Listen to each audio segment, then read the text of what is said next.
Yang pertama, tadi Pak Prabowo menyampaikan, memberikan amanah kepada saya untuk memimpin kementerian untuk memajukan pendidikan.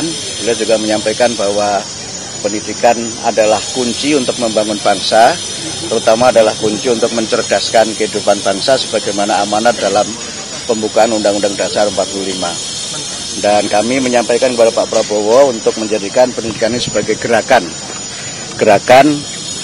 pencerdasan untuk Indonesia Raya yang berkemajuan.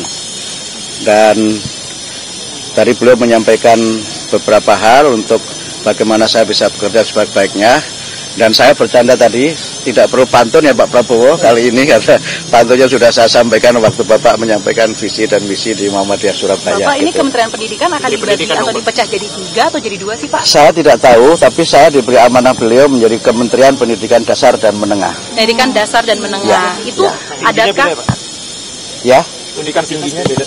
Saya tidak tahu, karena saya hanya diberi oleh beliau untuk melaksanakan dan memimpin Kementerian Pendidikan Dasar dan Menengah. Berarti terlepas dari universitas dan perguruan tinggi ya Pak? Kalau pendidikan dasar menengah berarti tidak mencakup perguruan tinggi.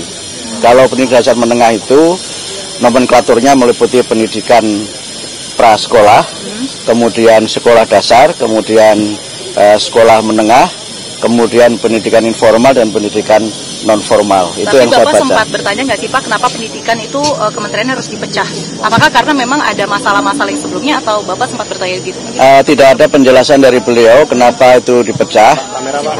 Tidak ada alasan dari beliau kenapa kementerian dipecah, hanya menyampaikan bahwa tugas kementerian ini sangat penting dan sangat sentral untuk membangun dan mencerdaskan kehidupan bangsa. Pak, isunya kan seminggu lalu calon-calon menteri ini tanda tangan fakta integritas ya Pak. Apakah itu isinya apa aja sih Pak? Apakah berapa poin atau isunya menyebut apa Pak? Baik, 2 hari yang lalu kami bertemu dengan Pak Profesor Sufmi Dasko dan kami menandatangani 2 dokumen.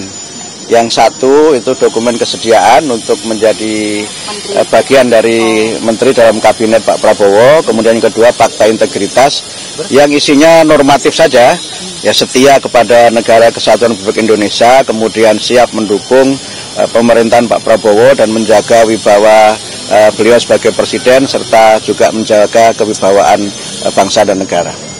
Siap. Itu ya. Terima kasih semuanya ya. Selamat ya Pak.